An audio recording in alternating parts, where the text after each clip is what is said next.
here, Ms. Dawson, is but you're gonna record it too, right? What I'm saying here, or okay. we're gonna. Well, what I want to do first is how about we do this?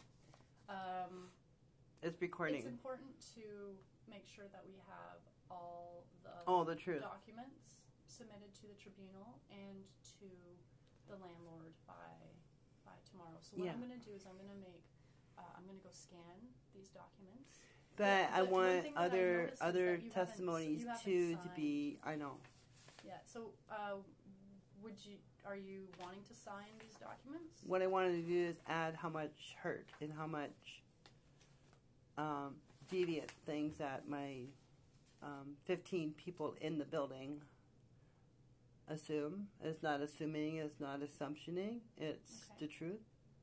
And every time I came in the building, I was basically mocked by elderly people, by Native people, by any other culture people. Okay, and this is multicultural city, and as a intersex woman or a trans woman, that what people would say, it's very hard to be called it and faggot and drag queen and that thing, or the weirdo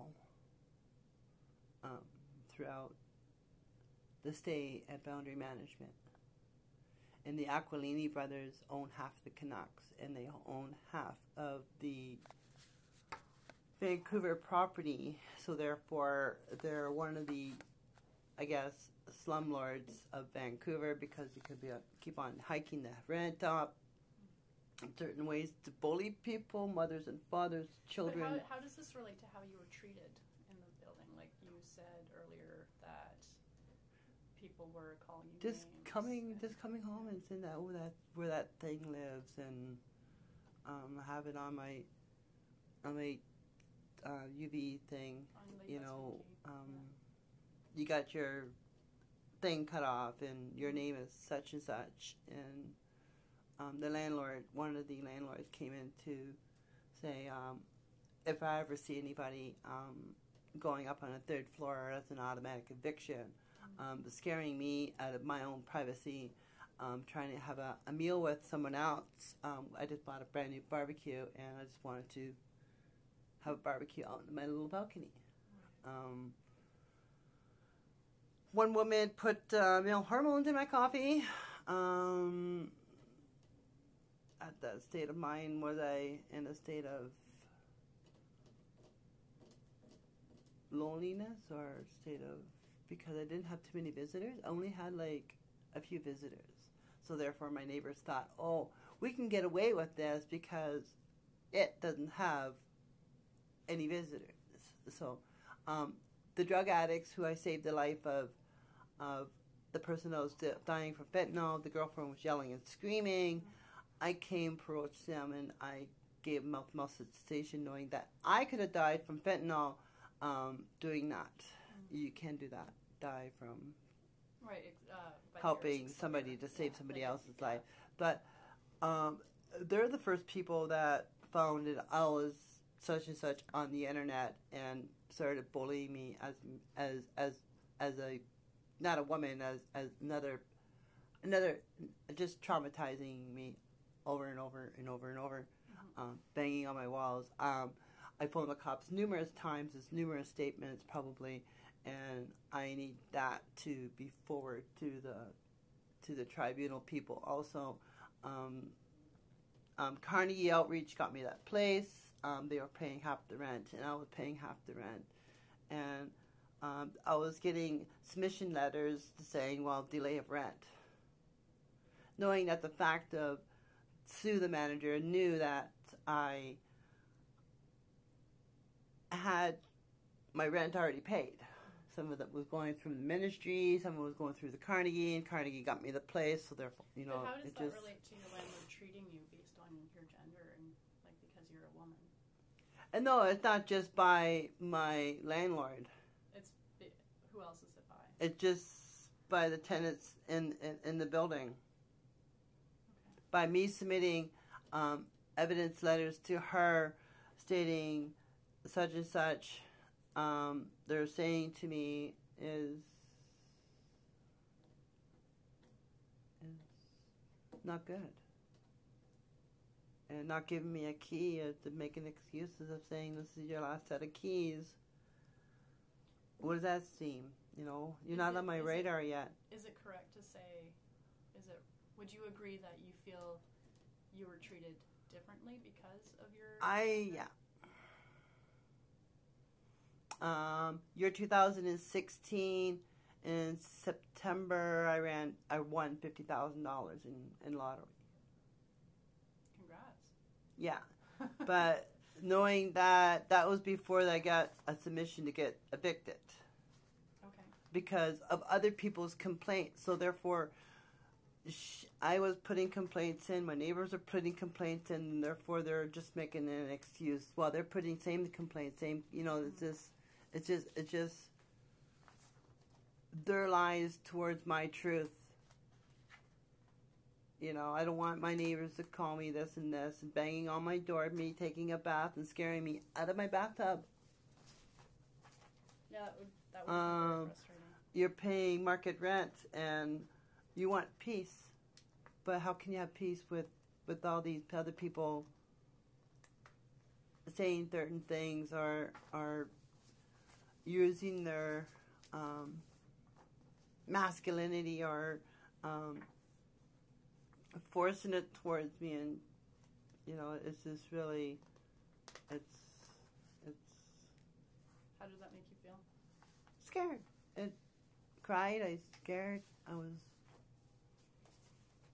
You know, I love taking baths. 3 of them a day if I have to. Yeah, well, baths are nice. And it just. Yeah, my landlord basically treated me like a second or third class citizen. Especially after I won the lotto. I don't know what it is, jealousness or. She said when I first moved in there, she said she gets picked on too, so she sticks up for herself. So, as a person that went to surgery and everything, I have to dilate and I have to clean myself properly. Do you feel your landlord interfered with your ability to do that? By not telling these people to be more sensible, be more responsible. If you're paying market rent, you want your peace. Yeah. And I it's just I've gone through so much loss and all my property. You know, all these excuses. There was mice in there. There was bed bugs in there. There was I don't know what else. You know, there was a guy. My neighbor had a dog. It went on the balcony and pooped all over the place. I told Sue, "Excuse me, I have to smell the specimens," and she never cleaned it up. How do you think that those behaviors or the presence of bed bugs or the lack of maintenance was related to your gender, or was it something else? Basically, when they are going through the tenancy for it, that's all she basically had on me.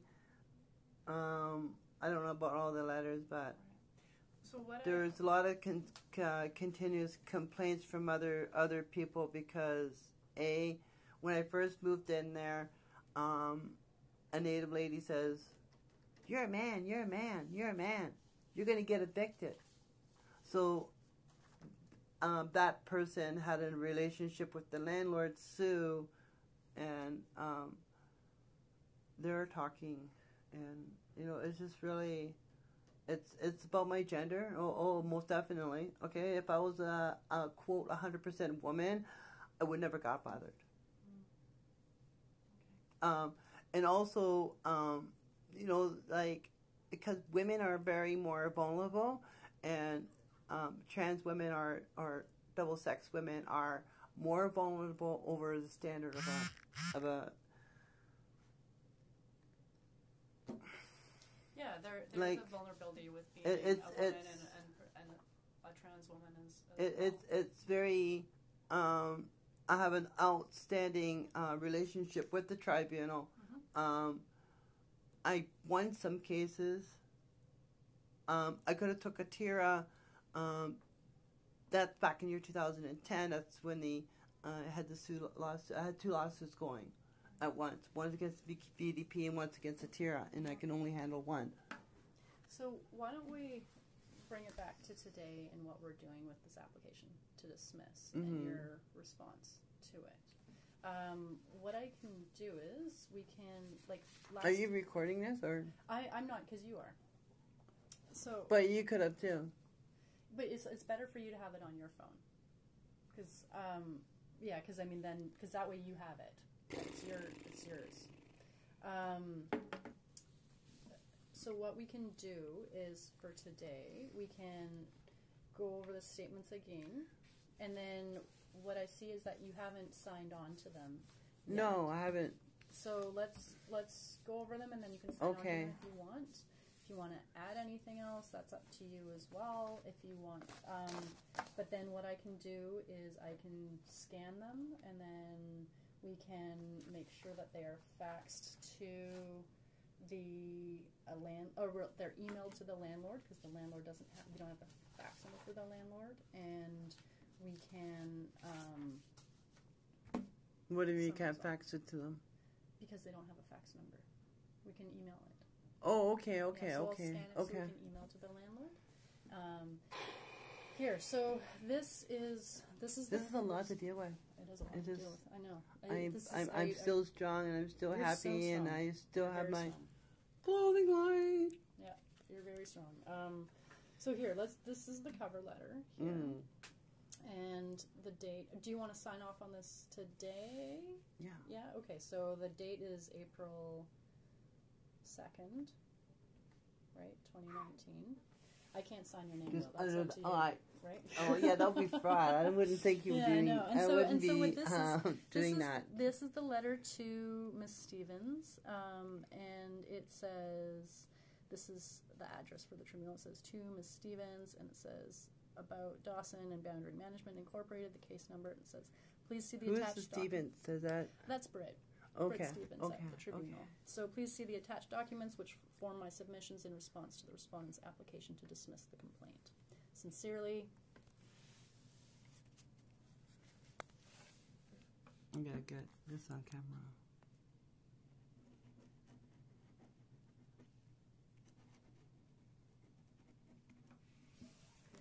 Okay, so that's cover page. Great. Yay. I was scanning that. Then this is the statement that we read over last time. That was based on the interview that we did in a previous meeting that we had. Do you want me to go over it again, or do you want? Or are you okay? Last time you said you were okay basically with it, I'm you have submitted it. Yeah, I know, but I need to. I want to change things. I want to. Do you want to add some things to it? Yeah, that's what I was trying to explain to you when I was. Okay. So what we can. Because I've gone through so much over this. How would you like to add something to it? I mean, in the VDP. Yeah, after I sued them back in year 2015, they still don't protect me. That can be very frustrating. So I wonder if that can be used as a defense of they didn't cooperatively treated me as a woman and still let these people stalking me and harassing me continuously. So with the VPD, the tribunal already made the decision that the police department is not part of this complaint. That was earlier. Yeah, I know, but it's really your case. She said, he said, or she said, she said. Submission. So here, like a credibility issue. Well, here what we have is we have a statement here, and we talked about this last time, and one of the issues is that this is simply an application to dismiss, right? So the landlord's trying to get rid of the complaint, and we need to say, yeah, she's not worthy. And also, when she wanted the tenancy board, she said, "Well, haha, I won." She's like, yeah, it's not appropriate. and before I got the eviction notice, she said, "Oh, I'm not protecting you." So, what is that accusation about? I'm not gonna protect you. What does that mean, right? Well, one of the challenges with the application to dismiss is that we, right now, simply need to tell the tribunal why this complaint needs to stay. All the other issues that you're talking about. I've gone through torture. The other issues that you're talking about the impact this has had on you, like, those are issues that we need to, that would be heard at the hearing. But right now, if we don't, if your submissions aren't it's given gonna to the get, tribunal, it's gonna go. then there won't be if I know. we need to get through this first No step sign. to get No to sign.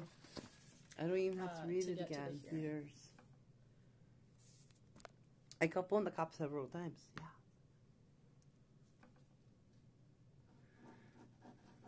So all them statements needs to be brought to the Human Rights Tribunal. Okay, you're dating it. That's the. I'll just date it right here. This is April 2nd, 2019. Okay, so that is your statement. So you've got you've got your cover letter, you've got the signed statement here, and then you've got. Now, what's under the section of the human rights? Do I have them? Here, so this again, your complaint on its merits will be heard at a hearing. Right now, this is just about an application to dismiss. Yeah, what's this one? This is more information about what a tribunal needs to hear in an application to dismiss. So why that's important is because... Can you go through that? I can. Yeah, and so I've summarized it here, actually. That's one of the things that I wanted to do to provide... No, I wanted to provide information about what an application to dismiss under what's called Section 27(1)(c) of the Code. That's the application to dismiss. Okay.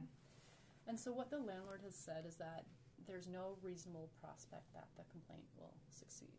So that's, again, what we talked about last time, where they think the complaint shouldn't go forward because they don't think it's going to win. And that's a lot of respondents. A lot of people who have human rights complaints filed against them will say something like that. Here, in their application to dismiss, what the landlord did... What's their grounds? They said that the application was heard before the Human Rights Tribunal. Pardon me, sorry, I messed that up. That was my mistake. Yeah, no, you're right. the tenancy. At the residential tenancy branch. They said but the that, tenancy branch don't hold no grounds over the human rights. Yeah, exactly. So the residential tenancy branch considered issues about maintenance and sort of disputes there, but like what I understand your complaint to be is about how your landlord treated you, right? Like the name calling and the fact that they were notified of the name calling, and that you think that they didn't do enough to protect you. Well, she basically talked me down in front of another woman. Didn't treat me as the same either. So those are things that would all be important for the tribunal to hear at the hearing, right? That's not where we're at right now. And one of the reasons why it's good for you to record this is so that if this matter goes to the hearing at some point in the future, then you can use this video as a way to communicate your concerns. Yeah, I didn't communicate concerns against the VDP. They didn't really, it's stand up to their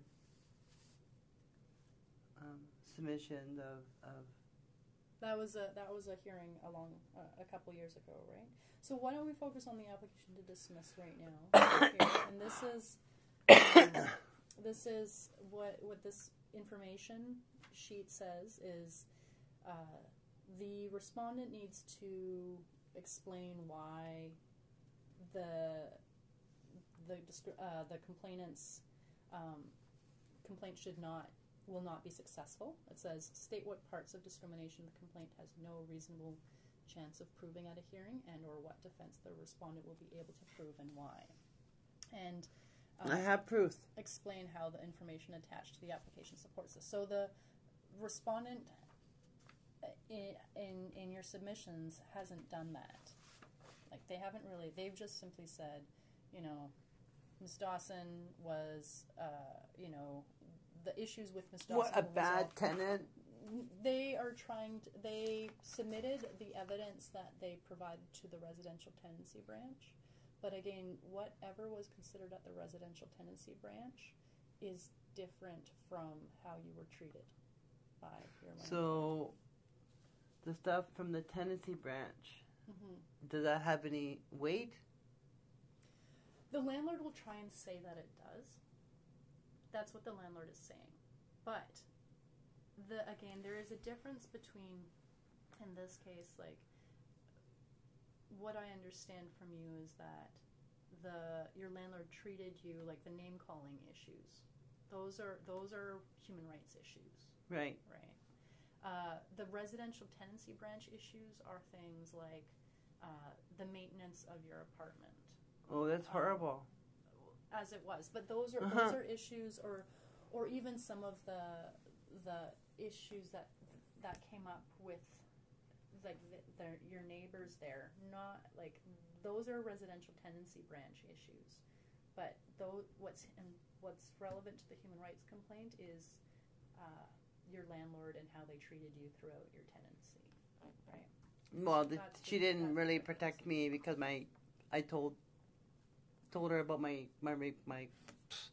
people just calling me names, so I just and you communicated that to her, and you provided that document. You provided those documents to the tribunal already.